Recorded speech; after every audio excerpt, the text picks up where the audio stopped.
High masters, Paramahamsa స్వాధ్యాయ ఛానల్కి స్వాగతం. ఈరోజు మనము ఒక యోగి ఆత్మకథ పుస్తకంలోని 30వ అధ్యాయం గురించి తెలుసుకుందాం మాస్టర్స్. ఈ అధ్యాయం పేరు అలౌకిక ఘటనల నియమం. అంటే అద్భుతాలు జరుగుతాయి అంటారు కదా మాస్టర్స్. సంఘటనలు సహజంగానే గురువులు తలుచుకుంటే ఏదైనా చేయగలరు అని మనం తెలుసుకున్నాం. అది ఎలా జరుగుతాయి, యోగులు ఈ గురువులు ఆ సంఘటనలు ఎలా జరుగుతాయి వాళ్ళ ద్వారా అనేది ఈ అధ్యాయంలో తెలుసుకుంటాం మాస్టర్స్. ఇక అధ్యాయంలోకి వెళ్దాం మాస్టర్స్. ప్రసిద్ధ నవలా రచయిత లియో టాల్స్టాయ్ ముగ్గురు సాధువులు అనే ఆహ్లాదకరమైన జానపద కథ ఒకటి రాశారు. ఆయన స్నేహితుడు నికోలాస్ రోరిక్ దాన్ని ఈ ప్రకారం సంక్షేపించి చెప్పాడు. ఒక ద్వీపంలో ముగ్గురు ముసలి సాధువులు నివసిస్తూ ఉండేవారు. వాళ్ళు ఎంత నిరాడంబరులంటే వాళ్ళు చేసే ఒకే ఒక ప్రార్థన ఇలా ఉండేది: మేము ముగ్గురం, నువ్వు ముగ్గురివి, మా మీద దయ ఉంచు. ఈ అకృత్రిమమైన ప్రార్థన సమయంలో గొప్ప అలౌకిక ఘటనలు జరిగాయి. స్థానిక మత గురువు ఒకరు ఈ ముగ్గురు సాధువుల గురించి అంగీకార యోగ్యం కాని వాళ్ళ ప్రార్థనను గురించి విన్నాడు. విధి విహితమైన ప్రార్థనలు వాళ్ళకి నేర్పడం కోసం వాళ్ళని కలుసుకోవాలని నిశ్చయించుకున్నాడు. ఆ దీవికి చేరి వాళ్ళ దైవ ప్రార్థన హుందాగా లేదని చెప్పి ఆచార ప్రకారంగా చేసే ప్రార్థనలు వాళ్ళకు చాలా నేర్పాడు. తరువాత బిషపు ఒక నావ ఎక్కి వెళ్ళిపోయాడు. ఆ నావ వెనకాల ఉజ్వల కాంతి ఒకటి వెంబడించి వస్తుండడం గమనించాడు. ఆ కాంతి దగ్గర పడేసరికి ముగ్గురు సాధువుల్ని పోల్చాడు ఆయన. ఆ ముగ్గురు నావని అందుకునే ప్రయత్నంలో ఒకరి చెయ్యి ఒకరు పట్టుకొని కెరటాల మీద పరిగెత్తుతూ వస్తున్నారు. మీరు మాకు నేర్పిన ప్రార్థనలు మర్చిపోయాం, మళ్ళీ చెప్పమని మిమ్మల్ని అడగడానికి గబగబా వచ్చేశాం అని అరిచారు వాళ్ళు. మతగురువు దగ్గరికి చేరగానే ఆశ్చర్యచకితుడైన మతగురువు తల అడ్డంగా తిప్పాడు. ప్రియతములారా అంటూ వాళ్ళని సవినయంగా సంబోధిస్తూ, మీ పాత ప్రార్థనతోనే జీవితం కొనసాగించండి అని జవాబిచ్చాడు. ఆ ముగ్గురు సాధువులు నీటి మీద ఎలా నడిచారు, క్రీస్తు సిలువ వేసిన తన శరీరాన్ని ఎలా పునరుత్థానం చేశాడు, లాహిరి మాసేలు, శ్రీ యుక్తేశ్వర్ గారు అలౌకిక చర్యలు ఎలా చేశారు. టాల్స్టాయ్కి మహాత్మా గాంధీకి అనేక ఆదర్శాల్లో పోలిక ఉంది. వీరిద్దరూ అహింస విషయం మీద ఉత్తర ప్రత్యుత్తరాలు జరుపుకున్నారు. హింసతో ఎదుర్కోకండి అన్నదాన్నే క్రీస్తు ప్రధాన బోధగా పరిగణించాడు టాల్స్టాయ్. హింసను దానికి తార్కికంగా వ్యతిరేకమైన ఉపయుక్తమైన మంచితో అంటే ప్రేమతోనే ఎదుర్కోవాలి. ఇంకా ఈ కథ గురించి ఇంకా కొంచెం వివరం తెలుసుకుందాం మాస్టర్స్. ఈ కథకు చారిత్రక ఆధారం ఒకటి ఉన్నట్టు అనిపిస్తోంది. మత గురువు ఆ ముగ్గురు సాధువుల్ని ఆర్కేంజెల్ నుంచి స్లావెట్స్కీ మఠానికి వెళ్ళడానికి నౌకలో ప్రయాణం చేస్తూ డ్వినా నది ముఖద్వారం దగ్గర కలుసుకున్నాడని సంపాదకీయ గమనికల వల్ల తెలుస్తోంది. ఇక అధ్యాయంలోకి వెళ్దాం మాస్టర్స్. ఈ అలౌకిక చర్యలు ఎలా జరుగుతాయని వివరిస్తారు ఈ అధ్యాయంలో, తెలుసుకుందాం మాస్టర్స్. అనుయుగ ఆవిర్భావంతో ప్రపంచ మానస పరిధి ఆకస్మికంగా విస్తరించినప్పటికీ ఆధునిక విజ్ఞాన శాస్త్రంలో ఇప్పటికీ కూడా దీనికి సమాధానం లేదు. అసంభవం అనే పదానికి మానవ శబ్దజాలంలో ప్రాముఖ్యం తగ్గుతోంది. ఈ భౌతిక ప్రపంచం సాపేక్షత ద్వంద్వతల సూత్రం అనే ఒకే ఒక మాయా మౌలిక నియమం మీద నడుస్తోందనే వైదిక ధర్మ గ్రంథాలు ఘోషిస్తున్నాయి.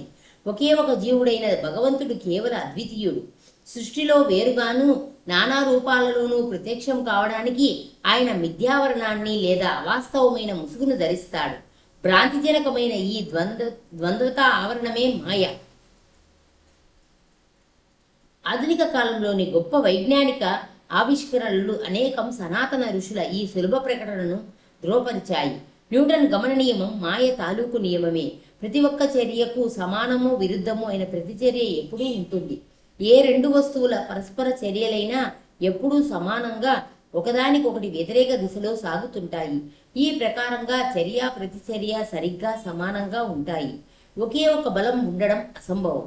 సమానంగాను వ్యతిరేకంగాను రెండు బలాలు ఉండాలి. అలా ఎప్పుడూ ఉంటున్నాయి కూడా.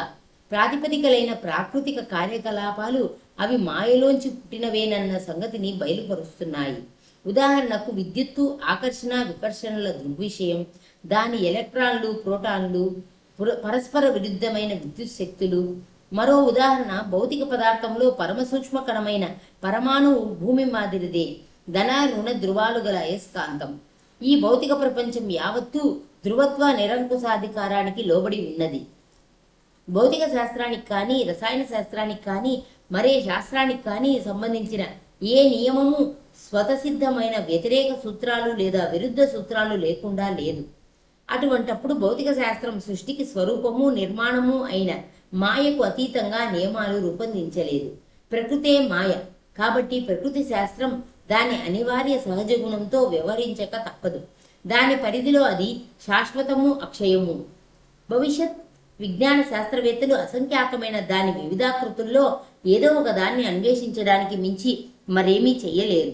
ఆ విధంగా విజ్ఞాన శాస్త్రం చరమతత్వాన్ని చేరుకోలేక ఎప్పటికీ ప్రవాహ స్థితిలోనే ఉండిపోతుంది. నిజానికి అది అప్పటికే సిద్ధంగా ఉండి పనిచేస్తున్న విశ్వానికి సంబంధించిన నియమాల్ని ఆవిష్కరించడానికి తగినదే కానీ నియమ నిర్ణేత ఏకైక సూత్రధారి అయిన పరమాత్మను కనుక్కోవడానికి అశక్తమైనది. గురుత్వాకర్షణ, విద్యుత్తుల ఘనమైన అభివ్యక్తులైతే తెలియవచ్చాయి కానీ అసలు గురుత్వాకర్షణ, విద్యుత్తు అన్నవి ఏమిటో ఏ మర్త్యుడు ఎరగడు. గొప్ప ఆవిష్కర్త అయిన మార్కోని చర్మతత్వాల ముందు శాస్త్ర అసమగ్రతను అంగీకరిస్తూ ఇలా చెప్పాడు: జీవితాన్ని పరిష్కరించడం విషయంలో విజ్ఞాన శాస్త్రానికి గల అసమర్థత అద్వితీయమైనది. విశ్వాసమే కనుక లేకపోయినట్లయితే ఈ యథార్థం నిజంగా భయంకరంగా ఉండేది. మనిషి ఆలోచనకు ఎదురయ్యే సమస్యల్లో అన్నిటికన్నా ఎక్కువగా ఎప్పుడు వేధించే సమస్య జీవిత రహస్యమేనన్నది నిశ్చయం. వేల సంవత్సరాలుగా ప్రవక్తలు మానవ జాతికి అప్పగించిన పని మాయను అధిగమించాలన్నదే. సృష్టిలోని ద్వంద్వానికి అతీతుడై సృష్టికర్త ఏకత్వాన్ని దర్శించడమే మానవుడి సర్వోన్నత లక్ష్యంగా భావించడం జరిగింది. విశ్వభ్రాంతిని పట్టుకొని పాకులాడేవాళ్లు దాని ధృవత్వ నియమాన్ని, అంటే ఆటు పోటు, లేవడము పడడము, పగలు రాత్రి, సుఖము దుఃఖము, మంచి చెడు, పుట్టుక చావు అన్న వాటిని అంగీకరించక తప్పదు. మనిషికి కొన్ని వేల మానవ జన్మలు గడిచి వచ్చిన తరువాత ఈ చక్రగతి క్రమం వేదనాభరితమైన ఒక రకం విసుగుదలను కలిగిస్తుంది. అప్పుడు అతను మాయా నిర్బంధాల వెలుపలికి ఆశగా దృష్టి సారించడం మొదలు పెడతాడు. మాయ అనే ముసుగును తొలగించడం అంటే సృష్టి రహస్యాన్ని భేదించడం అన్నమాట. ఈ విధంగా విశ్వాన్ని అంగీకరించే వాడే నిజమైన ఏకేశ్వరోపాసకుడు. తక్కిన వాళ్ళందరూ ధర్మవిరుద్ధమైన విగ్రహాల్ని ఆరాధిస్తున్న వాళ్లే. మనిషి ప్రకృతి తాలూకు ద్వంద్వత మాయలకు అధీనుడై ఉన్నంత కాలం ద్వంద్వముఖాలు గల మాయే అతనికి ఆరాధ్య దేవత.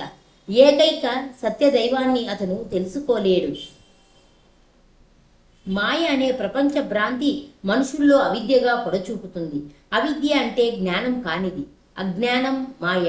ఈ మాయ లేదా అవిద్య తార్కిక దృఢ విశ్వాసం వల్ల కానీ, విశ్లేషణ వల్ల కానీ ఎన్నడూ నాశనం కాజాలదు. కేవలం నిర్వికల్ప సమాధి అనే ఆంతరిక స్థితిని సాధించడం ద్వారా మాత్రమే నాశనం అవుతుంది. బైబిలు పాత నిబంధన గ్రంథ ప్రవక్తలు, అన్ని దేశాల ద్రష్టలు, మునులు ఆ చైతన్య స్థితిలో ఉండే పలికారు. ఎజెకీల్ ఇలా అన్నాడు: తరువాత ఆయన నన్ను గుమ్మం దగ్గరికి తీసుకువచ్చాడు. ఆ గుమ్మం సైతం తూర్పు వైపు ఉంది. ఇజ్రాయేల్ దేవుడి శోభ తూర్పు దిక్కు నుంచి ప్రసరించింది. ఆయన స్వరం తూర్పు వైపు ఉంది. ఆయన స్వరము సముద్ర ఘోషలా ఉంది. ఆయన శోభతో ప్రకాశించింది భూమి. నుదుటి మీద ఉన్న దివ్యనేత్రం ద్వారా యోగి అనేక సముద్రాల దివ్యఘోష అనే శబ్దాన్ని లేదా ఓంకారాన్ని వింటూ తన చైతన్యాన్ని సర్వవ్యాపకత్వంలోకి పయనింపచేస్తాడు. ఈ ఓంకారమే సృష్టిలోని ఏకైక సత్తకు కారకమైన కాంతి స్పందన. విశ్వంలోని అనేక కోట్ల నిగూఢ రహస్యాలలో అత్యంత అద్భుతమైనది కాంతి. శబ్ద తరంగాల సంచారానికి గాలి కానీ ఇతర భౌతిక వాహకాలు కానీ అవసరమవుతాయి. కానీ కాంతి తరంగాలు శబ్ద తరంగాల మాదిరిగా కాకుండా రోదసీలోని అంతర్నక్షత్ర శూన్యం గుండా స్వేచ్ఛగా సంచరిస్తాయి. తరంగ సిద్ధాంతం ప్రకారం కాంతికి అంతర్గ్రహ వాహకంగా పనిచేస్తుందని చెప్పే పరికల్పితమైన ఈథర్ను కూడా ఐన్స్టీన్ చెప్పిన కారణాల వల్ల పరిహరించవచ్చు. రోదసీకున్న జామితీయ గుణధర్మాలు ఈథర్ సిద్ధాంతం అనవసరమయ్యేటట్టు చేస్తాయని అన్నాడు ఆయన. వీటిలో ఏ ఒక్క పరికల్పన ప్రకారమైనా కూడా కాంతి ప్రాకృతిక దృశ్యమాన రూపాల్లో ఏ ఒక్కదానికన్నా అయినా అత్యంత సూక్ష్మంగానూ భౌతిక ఆలంబన రహితంగానూ ఉంటుంది. ఐన్స్టీన్ బృహత్తర భావనల్లో సాపేక్షతా సిద్ధాంతంలో ప్రాముఖ్యం వహించేది కాంతి వేగం. సెకనుకు 186,300 మైళ్ళు కాంతి వేగం అండి. మానవుడి పరిమిత మనస్సుకు సంబంధించినంత వరకు ప్రవాహశీలకమైన విశ్వంలో ఏకైక స్థిర రాశి కాంతి వేగమేనని ఆయన గణిత శాస్త్రపరంగా నిరూపించారు. మానవుల దేశకాల ప్రమాణాలన్నీ ఏకైక నిరపేక్షం అయిన కాంతివేగం మీదే ఆధారపడి ఉంటాయి. ఇంతకు పూర్వం అనుకుంటూ వచ్చినట్టుగా దేశకాలాలు వేరువేరు శాశ్వత కారకాలు కావు. అవి సాపేక్షమైన పరిమితి కారకాలు. వాటికి నియత మాపన మాన్యతలు కాంతివేగ ప్రమాణాన్ని బట్టే లభిస్తాయి. కాలం పరిణామాత్మక సాపేక్షతగా రోదసీలో చేరడం వల్ల దాని సరైన స్వభావం ఇప్పుడు వెల్లడైంది. సరళమైన సందిగ్ధత సారమే అది. ఐన్స్టైన్ కొన్ని సమీకరణాల తలంపోట్లతో ఒక్క కాంతిని మినహాయించి తక్కిన ప్రతి స్థిర సత్యాన్ని విశ్వం నుంచి బహిష్కరింపజేశాడు. ఉత్తరోత్తర రూపొందించిన ఏకీకృత క్షేత్ర సిద్ధాంతము, యూనిఫైడ్ ఫీల్డ్ థియరీలో ఆ మహనీయ భౌతిక శాస్త్రవేత్త గురుత్వాకర్షణ, విద్యుత్ అయస్కాంత తత్వాల నియమాల్ని కేవలం ఒకే ఒక్క గణిత సూత్రంలో పొందుపరిచే ప్రయత్నం చేశాడు. బ్రహ్మాండ స్వరూపాన్ని ఒకే నియమం మీద ఆధారపడ్డ వివిధ రూపాంతరాలుగా సంక్షేపించిన ఐన్స్టీన్ అనేక యుగాల్ని అడ్డంగా దాటిపోయి సృష్టికి గల ఏకైక స్వరూపం బహురూప ధారణ చేసే మాయ అని ప్రకటించిన ఋషుల సరసకు చేరాడు. విద్యుత్ అయస్కాంత సిద్ధాంతానికి భూమి ఆకర్షణ సిద్ధాంతానికి మధ్య ఉన్న సంబంధం ఒక గణిత శాస్త్రపరమైన సూత్రం ద్వారా వ్యక్తం చేయవచ్చునని ఐన్స్టీన్ గాఢంగా విశ్వసించాడు.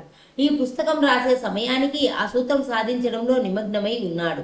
తన పని పూర్తి చేయకుండానే ఆయన గతించినప్పటికీ నేడు ఎందరో భౌతిక శాస్త్రవేత్తలు అటువంటి ఒక సంబంధం ఉత్తరోత్తర కనుక్కోగలమని భావిస్తూ ఐన్స్టీన్ విశ్వాసంతో ఏకీభవిస్తున్నారు. నవశకానికి నాంది పలికిన సాపేక్షతా సిద్ధాంతాన్ని ఆధారం చేసుకునే పరమాణువును అన్వేషించగల అవకాశాలు గణిత శాస్త్రపరంగా బయలుపడ్డాయి.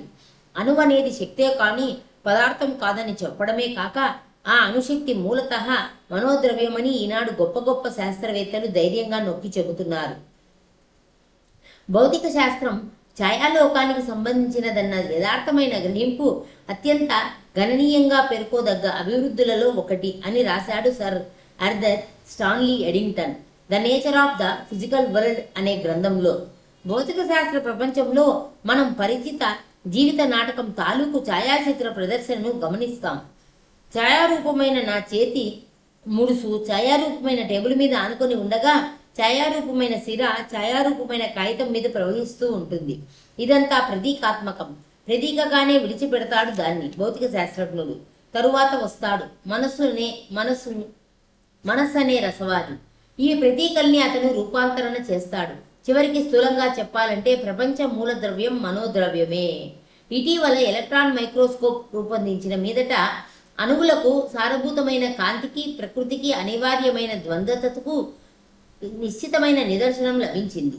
1937లో American association for the advancement of science అన్న సంస్థ వారి సమావేశంలో జరిగిన ఎలక్ట్రాన్ మైక్రోస్కోప్ ప్రయోగ ప్రదర్శనను గురించి ద న్యూయార్క్ టైమ్స్ పత్రిక ఇలా రాసింది.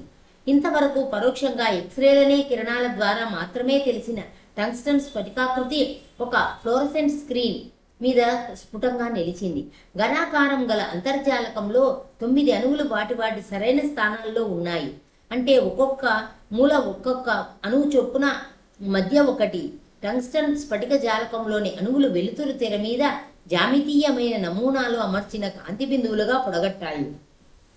స్ఫటికగణ రూపమైన కాంతిలో తాడనం చేస్తున్న గాలి సూక్ష్మ కణాల్ని నర్తిస్తున్న కాంతి బిందువులుగా గమనించవచ్చు. కదులుతున్న నీటి మీద మిలమిలా మెరిసే సూర్యకాంతి బిందువుల్ని పోలి ఉంటాయి ఇవి. ఎలక్ట్రాన్ సూక్ష్మదర్శిని సూత్రాన్ని మొట్టమొదట 1927లో న్యూయార్క్ నగరంలోని బెల్ టెలిఫోన్ ప్రయోగశాలల్లో పనిచేసే doctor Clinton Davidson, doctor Lester H Germer కనిపెట్టారు. ఎలక్ట్రాన్కు ద్వంద్వ ప్రకృతి ఉందని, కణగుణాన్ని తరంగ గుణాన్ని కూడా కనపరుస్తుందని వారు కనుక్కున్నారు. తరంగ గుణం ఎలక్ట్రాన్కు కాంతి గుణాన్ని ఇచ్చింది. కటకం ద్వారా కాంతిని కేంద్రీకరింపజేసిన మాదిరిగానే ఎలక్ట్రాన్లను కూడా కేంద్రీకరింపజేసే సాధనం కోసము అన్వేషణ మొదలైంది. భౌతిక ప్రకృతి పరిధికంతకు ద్వంద్వ వ్యక్తిత్వం ఉందని నిరూపించిన ఎలక్ట్రాన్కున్న జెకిల్ హైడ్ లక్షణాన్ని కనిపెట్టినందుకు డాక్టర్ డేవిడ్సన్ భౌతిక శాస్త్రంలో నోబెల్ బహుమానం అందుకున్నాడు. అంటే కణం అంటే పదార్థము శక్తి రెండు అన్నమాట. ద మిస్టీరియస్ యూనివర్స్ అన్న గ్రంథంలో సర్ జేమ్స్ జీన్స్ జ్ఞాన ప్రవాహం యాంత్రికం కాని వాస్తవం వైపు ప్రయాణిస్తోంది. ఇప్పుడు విశ్వం ఒక గొప్ప యంత్రంలా కాక ఒక గొప్ప భావనలా గోచరించడం మొదలవుతోంది అని రాశాడు. ఈ విధంగా 20వ శతాబ్ది విజ్ఞాన శాస్త్రం అనాది వేదపాఠంలా ధ్వనిస్తోంది. కనుక భౌతిక విశ్వం అనేది ఏదీ లేదని, మాయే దాని పడుగు పేకలని తెలిపే దార్శనిక సత్యాన్ని మానవుడు విజ్ఞానశాస్త్రం ద్వారా తెలుసుకోవాల్సి ఉంటే అలాగే తెలుసుకోనివ్వండి. వాస్తవం అనే భ్రాంతి కలిగించే దాని ఎండమావులన్నీ విశ్లేషణలో కరిగిపోతాయి.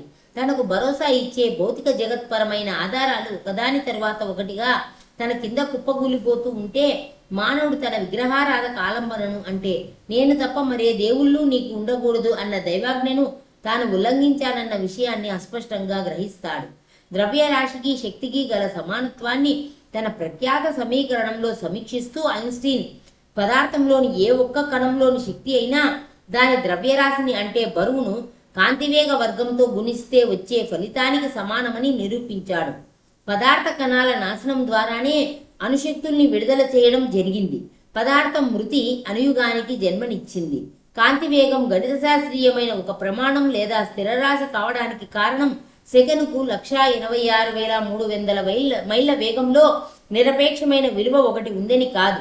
వేగంతో పాటు ద్రవ్యరాశి కూడా పెరుగుతూ ఉండే భౌతిక వస్తువుకు ఏది కూడా కాంతి వేగానికి చేరుకోలేకపోవడమే దానికి కారణం. మరో రకంగా చెప్పాలంటే ద్రవ్యరాశి అనంతంగా ఉన్న భౌతిక వస్తువు మాత్రమే కాంతి వేగానికి సమాన వేగం పొందగలదు. ఈ భావన మనల్ని అలౌకిక ఘటనల నియమం దగ్గరికి చేరుస్తుంది. ఇచ్ఛానుసారంగా తమ శరీరాల్ని, ఇతర వస్తువుల్ని దృశ్యమానం కాని అదృశ్యం కాని చేయగలిగి, కాంతి వేగంతో సంచరించగలిగి, ఏ భౌతిక రూపాన్నైనా సరే తక్షణమే ప్రత్యక్షం కావించడానికి సృజనాత్మక కాంతి కిరణాల్ని ఉపయోగించగలిగిన సిద్ధపురుషులు నియమానుసారమైన నిబంధనను నెరవేర్చి ఉంటారు. వారి ద్రవ్యరాశి అనంతం. పరిపూర్ణ యోగి చైతన్యం సంకుచిత శరీరంతో కాకుండా విశ్వస్వరూపంతోనే అప్రయత్నంగా ఏకాత్మకమై ఉంటుంది. గురుత్వాకర్షణ అన్నది న్యూటన్ చెప్పిన బలం అయినా, ఐన్స్టీన్ చెప్పిన జడత్వ ఆవిర్భావం అయినా భారధర్మాన్ని ప్రదర్శించాలన్న నిర్బంధం యోగులకు విధించజాలనిది. ఇక్కడ భారధర్మం అంటే భౌతిక వస్తువులన్నిటికీ భేదాన్ని సూచించే గురుత్వాకర్షణ స్థితి. తనను తాను సర్వవ్యాపకమైన ఆత్మగా ఎరిగినవాడు దేశకాలాల్లోని దేహ పరిమితులకు బద్ధుడై ఉండడు. సోహం శక్తి ముందు బంధనాలు పటాపంచలైపోతాయి. వెలుతురు ఉండుగాక, వెంటనే వెలుతురు వచ్చింది. విశ్వాన్ని సృష్టించడానికి దేవుడిచ్చిన మొదటి ఆదేశం నిర్మాణపరంగా ఆవశ్యకమైన కాంతిని ఆవిర్భవింపచేసింది. ఈ పదార్థేతర వాహకం తాలూకు కిరణాల మీదనే దైవ సాక్షాత్కారాలన్నీ ఆవిర్భవిస్తాయి.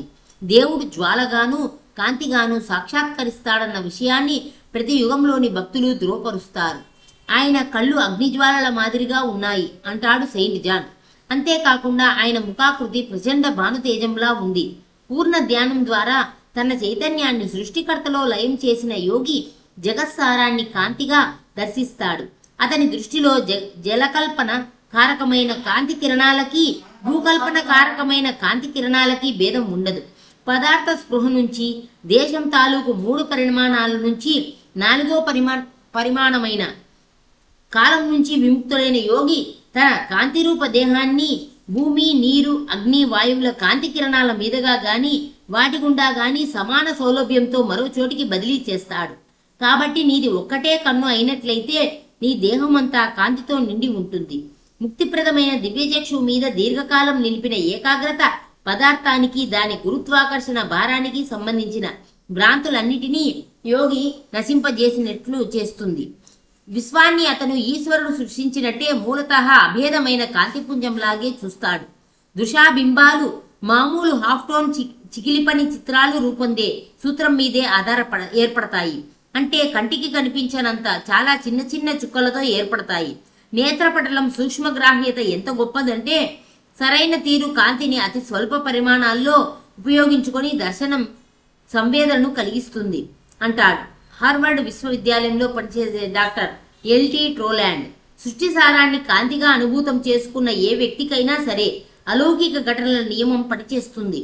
సర్వవ్యాపక కాంతి అణువుల్ని ఇంద్రియ గోచర రూపంగా తక్షణమే ప్రక్షేపించడానికి యోగి కాంతి దృగ్విషయాల గురించి తనకు గల దివ్య జ్ఞానాన్ని ఉపయోగించగలుగుతాడు.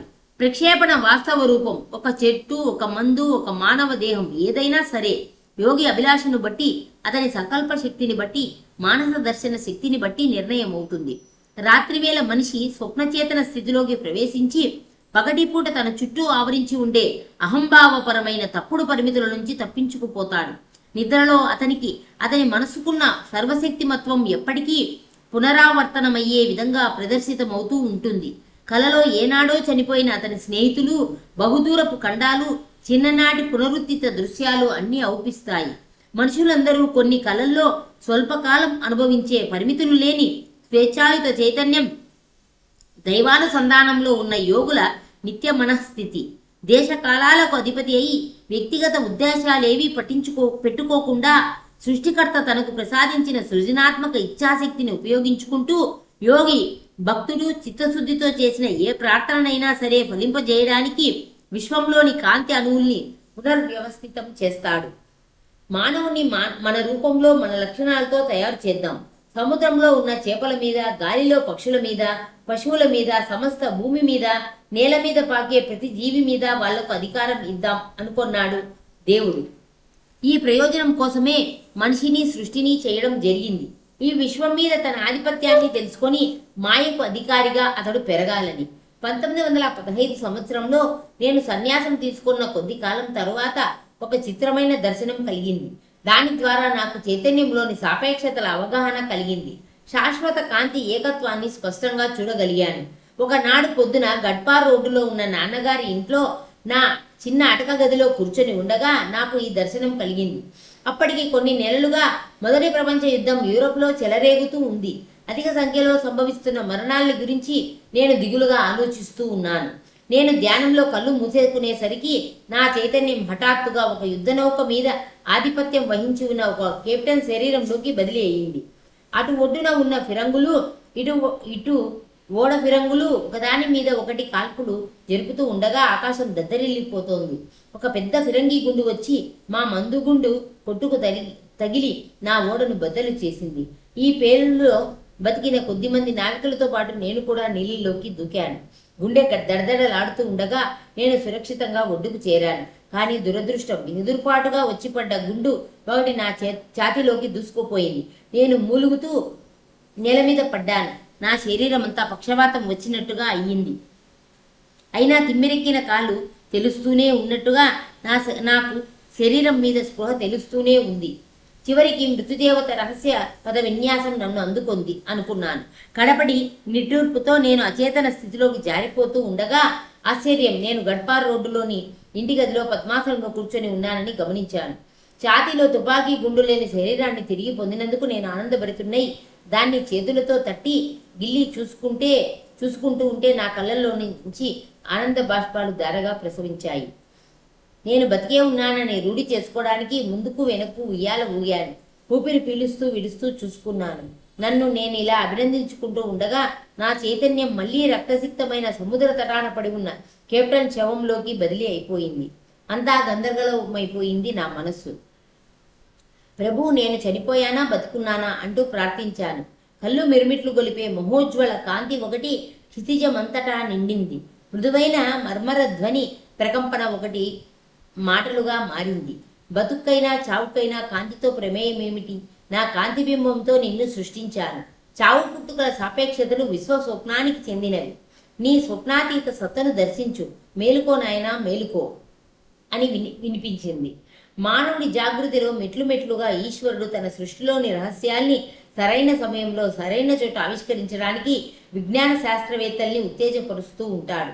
ఈ విశ్వాన్ని దైవ ప్రజ్ఞతో సంచాలితమయ్యే కాంతి అనే ఏకైక శక్తికి వివిధ రూపాల అభివ్యక్తిగా గ్రహించడానికి అనేక ఆధునిక ఆవిష్కరణలు మానవుడికి తోడ్పడతాయి. చలనచిత్రం, రేడియో, టెలివిజన్, రాడార్, కాంతి విద్యుద్ఘటం, ఆశ్చర్యకరమైన విద్యుత్ నేత్రం, పరమాణు శక్తులు అనే అద్భుతాలన్నీ కాంతికున్న విద్యుదయస్కాంత దృగ్విషయం మీద ఆధారపడ్డవే. చలనచిత్ర కళ ఏ అలౌకిక ఘటననైనా చిత్రీకరించగలదు. ప్రభావోత్పాదక దృశ్య దృక్కోణం నుంచి ట్రిక్ ఫోటోగ్రఫీకి వశం కాని అద్భుతం అంటూ ఏదీ లేదు. మానవుణ్ణి స్థూలమైన భౌతిక కాయం నుంచి లేస్తున్న పారదర్శక సూక్ష్మ శరీరంగా చూడవచ్చు. అతను నీళ్ల మీద నడవగలడు. చనిపోయిన వాళ్లను తిరిగి బతికించవచ్చు. వికాసాల్లోని సహజ క్రమాన్ని ముందు వెనుకలు చేయవచ్చు. దేశ కాలాల్ని అస్తవ్యస్తం చేసి పారేయవచ్చు. నేర్పరి అయిన వాడు ఛాయాచిత్ర బింబాల్ని తన ఇష్టం వచ్చినట్టు కూర్చవచ్చు. నిజమైన సిద్ధపురుషుడు వాస్తవమైన కాంతి కిరణాలతో చేసే మాదిరిగానే దృష్టి విభ్రమాలు సాధించవచ్చు. సజీవ సాదృశ్యం గల బింబాల్ని ప్రదర్శించే చలనచిత్రాలు సృష్టికి సంబంధించిన అనేక సత్యాల్ని కళ్ళకు కట్టేస్తాయి. విశ్వదర్శకుడు తన నాటకాలు తనే రాసుకుంటాడు. అనేక శతాబ్దుల వేడుక కోసం భారీ సంఖ్యలో పాత్రల్ని సమకూరుస్తాడు. అనంతతత్వం అనే అంధకార శిబిరంలోంచి ఆయన యుగ యుగాంతరాల ఫిల్ముల గుండా తన కాంతి కిరణాల్ని ప్రసరింపజేస్తాడు. మహాకాశమనే తెర మీద బొమ్మలు పడుతూ ఉంటాయి. సినిమా బొమ్మలు వాస్తవాలుగా కనిపించినప్పటికీ అవి కేవలం వెలుగునీడల కలయికలు మాత్రం అయినట్టు విశ్వ సంబంధమైన రూపాలు కూడా వాస్తవికతా భ్రాంతి కలిగిస్తాయి. అసంఖ్యాక జీవరాశులు గల గ్రహగోళాలు ఒకానొక విశ్వచలన చిత్రంలోని ఆకృతులే తప్ప మరేమీ కావు. మానవుడి జ్ఞానేంద్రియాల ఐదింటికి తాత్కాలికంగా నిజమనిపించే ఈ అనిత్య దృశ్యాలు మానవ చైతన్యమనే తెర మీద అనంత సృజనాత్మక కిరణం ప్రసరింపజేసినవే. సినిమా ప్రేక్షకుడు తల పైకి ఎత్తి తెరమీది బొమ్మలన్నీ నిరాకారమైన ఒక కాంతి కిరణం ద్వారానే కనిపిస్తున్నట్టు చూడవచ్చు. వన్నెల జగన్నాటకం కూడా అదే మాదిరిగా ఒక విశ్వమూలం తాలూకు ఏకైక శ్వేతకాంతి నుంచే వెలువడుతోంది. దేవుడు తన పిల్లల కోసం అనూహ్యమైన చాతుర్యంతో తన గ్రహ ప్రదర్శనశాలలో అధికతమ బ్రహ్మాండ వినోదాన్ని ప్రదర్శిస్తున్నాడు. వాళ్ళనే నటీనటుల్ని ప్రేక్షకుల్ని చేస్తున్నాడు. ఒకనాడు నేను యూరప్ యుద్ధ రంగాలకు సంబంధించిన న్యూస్ రీల్ చూడడానికి ఒక సినిమా హాల్లోకి ప్రవేశించాను. పాశ్చాత్యంలో మొదటి ప్రపంచ యుద్ధం ఇంకా చెలరేగుతూనే ఉంది. మారణకాండను ఆ న్యూస్ రీల్ ఎంత వాస్తవికంగా చూపించిందంటే నేను హృదయవేదతో హాల్లోంచి బయటికి వచ్చేశాను. ప్రభు, అటువంటి బాధను నువ్వెందుకు అనుమతిస్తావు అని ప్రార్థించాను. నాకు అత్యంత ఆశ్చర్యం కలిగే విధంగా నిజమైన యూరప్ యుద్ధ రంగాల అంతర్దర్శన రూపంలో తక్షణమే నాకు సమాధానం వచ్చింది. చచ్చిపోయిన వాళ్లతోటి పోతూ ఉన్న వాళ్లతోటి నిండి ఉన్న దృశ్యాలు ఏ న్యూస్ రీల్ ప్రదర్శనకైనా ఎంతో మించి ఉండేటంత భయంకరంగా ఉన్నాయి. పట్టి చూడు అంటూ ఒక మృదు స్వరం నా అంతశ్చేతనలో పలికింది. ఇప్పుడు ఫ్రాన్సులో నటిస్తున్న ఈ దృశ్యాలు వెలుగునీడల సయ్యాటలు తప్ప మరేవీ కావని గమనిస్తావు. ఇవి విశ్వ చలనచిత్ర దృశ్యాలు. ఒక నాటకంలో అంతర్నాటకంలా ఇంతకు ముందు నువ్వు చూసిన సినిమా న్యూస్ రీల్ ఎంత నిజమైనదో ఇవి అంత నిజమైనవి, లేదా అది ఎంత అబద్ధమైనదో ఇవి అంత అబద్ధమైనవి. నా గుండె ఇంకా కుదుట పడలేదు. దివ్యవాణి ఇంకా చెప్పింది, సృష్టి వెలుగు నీడ రెండూను లేకపోతే బొమ్మ రావడం అసంభవం. మాయాపరమైన మంచి చెడ్డలు ఒకదాని తరువాత మరొకటి ఇప్పటికీ ప్రాబల్యం పొందుతూనే ఉంటాయి. ఈ లోకంలో ఆనందం అనంతంగానే కనుక ఉంటే మానవుడు ఎన్నడైనా మరొకదాన్ని కోరుకుంటాడా? బాధ లేనిదే తాను తన నిత్య నివాసాన్ని విడిచిపెట్టానన్న సంగతి గుర్తు చేసుకోవడానికి ఒక్కనాటికి ప్రయత్నించాడు. బాధ అనేది జ్ఞాపకానికి ములుగర్ర. దీన్ని తప్పించుకునే ఉపాయం జ్ఞానం. మరణం అనే విషాదం అవాస్తవం. దాన్ని తలుచుకొని గడగడలాడే వాళ్ళు రంగస్థలం మీద జరుగుతున్న నాటకంలో తన మీదికి పేల్చింది ఖాళీ తూటాయే అయినా జడుచుకొని ప్రాణం విడిచే అవివేకపు నటుడి లాంటి వాళ్ళు. నా పిల్లలు వెలుతురు మొలకలు. వాళ్ళు ఎల్లకాలం మాయలోనే నిద్రపోతూ ఉండరు. నేనంతకు ముందు మాయను గురించి ధార్మిక గ్రంథాల్లో రాసినవి చదివే ఉన్నప్పటికీ సొంతంగా కలిగిన అంతర్దర్శన అనుభవంతోనూ దాంతోపాటు వినవచ్చిన అనునయ వాక్యాలతోనూ కలిగినంత గాఢమైన అంతర్దృష్టి ఆ గ్రంథాల వల్ల కలగలేదు. సృష్టి అనేది కేవలం బృహత్తరమైన ఒక చలనచిత్రమేనని, తన సత్తా దాంట్లో కాకుండా దానికి అతీతమైన దాంట్లో ఉందని చివరికి నమ్మకం కుదుర్చుకున్న నాడు ఎవరి విలువలైనా సమూలంగా మారిపోతాయి. నేను ఈ అధ్యాయం రాయడం పూర్తి చేసిన తరువాత నా పక్క మీద పద్మాసనం వేసుకొని కూర్చున్నాను. నా గదిలో షేడ్లు గల 2 దీపాల నుంచి వెలుతురు పలచగా పడుతోంది. నా చూపు పైకి లేపుతూ గది కప్పు వైపు చూశాను. అక్కడ చుక్కలు తెలిసినట్టు సన్నని ఆవాల వన్నె వెలుగులు కానవచ్చాయి. అవి రేడియం మాదిరి కాంతితో మినుకుమంటూ వణుకుతూ ఉండడం గమనించాను. వానజల్లు లాంటి అసంఖ్యాకమైన కాంతి శిఖరాలు ఒకచోట కూడి పారదర్శక స్తంభాకృతి పొంది మెల్లగా నా మీద పడుతున్నాయి. వెంటనే నా భౌతిక దేహం తన స్థూలత్వాన్ని కోల్పోయి సూక్ష్మదేహంగా మారిపోయింది. పక్కను అంటకుండా బరువులేని నా ఈ దేహం ఒక్కోసారి ఎడమవైపుకి ఒక్కోసారి కుడివైపుకి కొద్దిగా కదులుతూ తేలుతున్నట్టు అనిపించింది. గది చుట్టూ కలయ చూశాను. ఫర్నిచరు గోడలు మామూలుగానే ఉన్నాయి. కానీ ఈ చిన్న కాంతిపుంజం ఎన్ని రెట్లు పెరిగిపోయిందంటే గదిలో కప్పు అగుపడకుండా పోయింది. నేను ఆశ్చర్యచకితుణ్ణి అయ్యాను. ఇదే బ్రహ్మాండ చలనచిత్ర యంత్రాంగం. కాంతిలోంచే వెలువడుతున్నట్టుగా ఒక స్వరం పలికింది. నీ పక్కబట్టల తెల్లటి తెర మీద తన కిరణాన్ని ప్రసరింపజేస్తూ నీ దేహ చిత్రాన్ని రచిస్తోంది చూడు.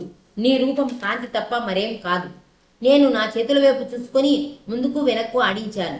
అయినా వాటి బరువు నాకు తెలియలేదు. ఒకానొక ఆనంద పారవశ్యం నన్ను ముంచెత్తేసింది. నా శరీరంగా రూపుగడుతున్న విశ్వకాంతి స్తంభం సినిమా హాల్లో ప్రొజెక్షన్ బూత్లోంచి పారుతూ తెర మీద బొమ్మల్ని రూపుగట్టించే కాంతి కిరణాలకు దివ్య ప్రత్యుత్పాదనలా పొడగట్టింది.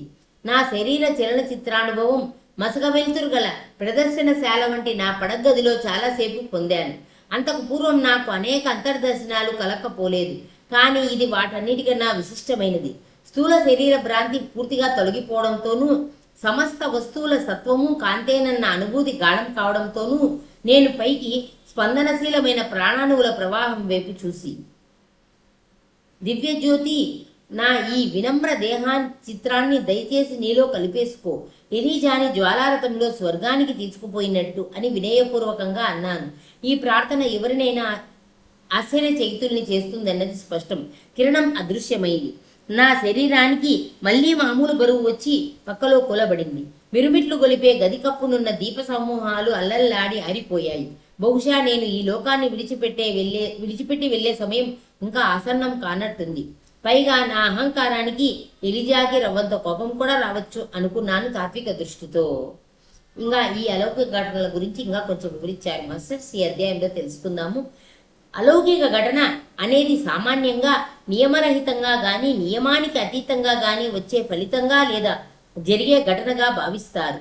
కానీ సునిశ్చితంగా వ్యవస్థితమై ఉన్న విశ్వంలో సంభవించే ఘటనలన్నీ నియమానుసారంగా జరిగేవి, నియమానుసారంగా వివరించగలిగినవిను. మహాసిద్ధ పురుషుని అలౌకిక శక్తులనేవి అతని ఆంతరిక చైతన్య జగత్తులో పనిచేసే సూక్ష్మ నియమాల యథార్థ అవగాహన అనుసరించి సహజంగా సహచరించేవి. ప్రతీది అలౌకిక ఘటనేనన్న గంభీరమైన అర్థంలో తప్పితే దేన్ని అలౌకిక ఘటనగా చెప్పకూడదు. మనలో ప్రతి ఒక్కరూ సంక్లిష్టంగా వ్యవస్థితమైన శరీరంతో రూపొంది ఉండడము, నక్షత్రాల మధ్య రోదసిలో గుడిసుళ్ళు తిరుగుతూ ఉండే భూమి మీద మనని ఉంచడము ఏమైనా అతి సామాన్యమైన విషయాలా, లేకపోతే అలౌకిక ఘటనలా? యేసుక్రీస్తు, లాహిరి మాసేయుల వంటి మహాప్రవక్తలు సాధారణంగా చాలా అలౌకిక ఘటనలు ప్రదర్శిస్తారు. అటువంటి మహానుభావులు మానవజాతి కళ్యాణం కోసం విస్తృతము కఠినము అయిన ఆధ్యాత్మిక లక్ష్య సాధనకు కృషి చేయవలసి ఉంటుంది.